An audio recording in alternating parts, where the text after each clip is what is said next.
Let's go back to this guy and figure out what heaven and hell is like. Huh? It's just 2 minutes.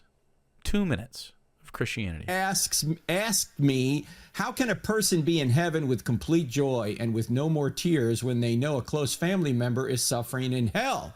I don't know how to adequately respond. Please help me give her an answer. Randy Alcorn, who wrote a seminal book on heaven,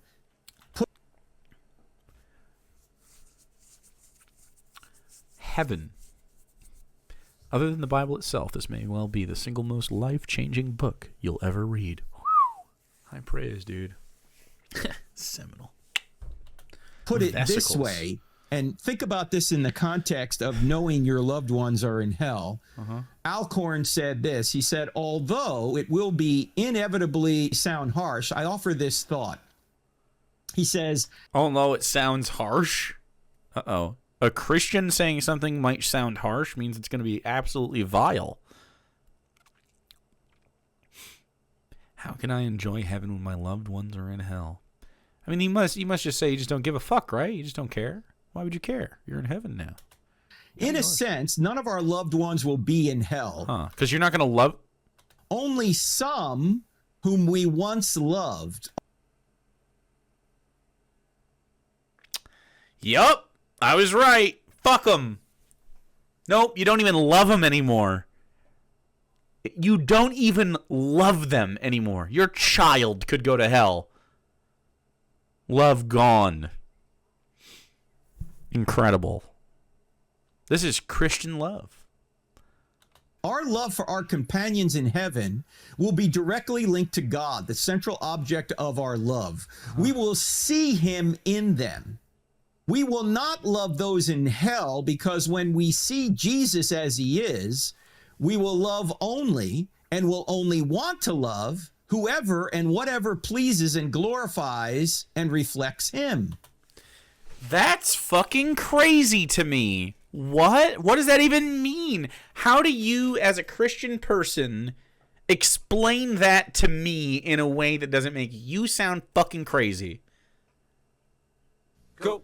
God.exe has purged irrelevant love. No, only love for us, my horde of love zombies. That's right. How is this this sounds like Cthulhu, dude. Okay, so once you die, your soul is heralded to an afterlife where you can do nothing but stare in amazement and awe and in worship of this God being for all of eternity. You can do nothing else. And you won't want to do anything else. I've seen sci-fi movies that have similar implications where the bad guys do that. Time to overthrow God. Team Satan. Dude. I think Satan's the good guy.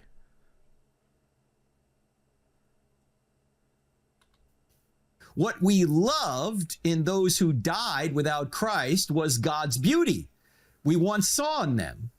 When God forever withdraws from them, I think they'll no longer bear his image and no longer reflect his beauty. Although they will still be the same people, without God, they'll be stripped of all the qualities we love. Therefore, paradoxically, in a sense, they will not be the people we loved. Yeah, isn't that fucking, is he actually thinking about this? How does this not just fuck your brain up?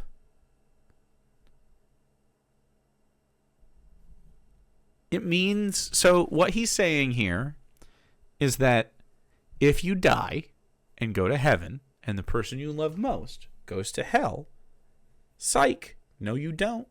You don't love them anymore. The second you go to heaven, you are revealed God's love, and in relative to God's love and the love that you experience with the other people who experience God's love in heaven, the other chosen, you are you don't even love them.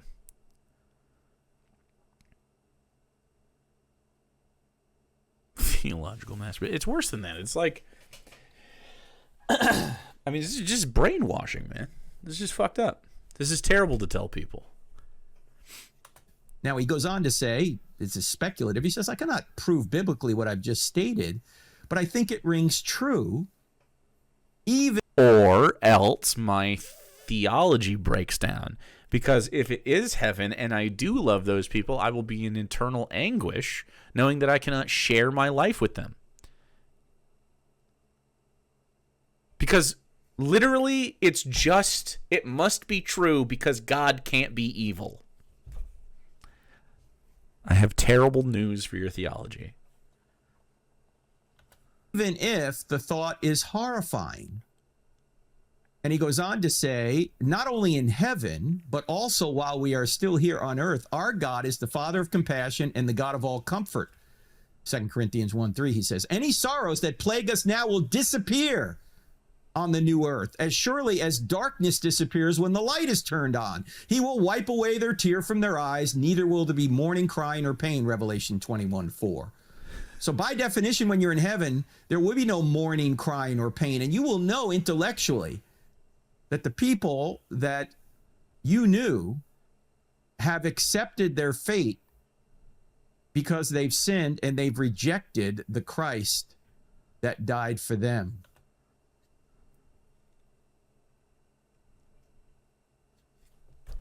So no human compassion in those eyes whatsoever. I mean, he's just a fucking husk now. So are you surprised that these people don't support, say, the Palestinian cause? You know what I mean? Like, this trickles down into all aspects. If they think, for instance, that being a Muslim is sinful, right? Which they do.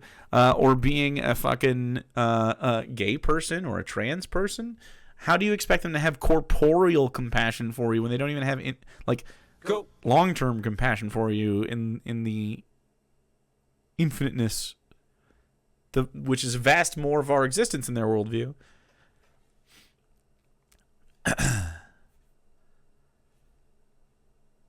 The best case scenario is if the devil actually wrote the Bible and you've been lied to. Wow. I actually think, victory. Okay. God, Satan, all of it real. God beats Satan. Satan, actual good guy. God makes propaganda book against Satan. Not a new idea, but.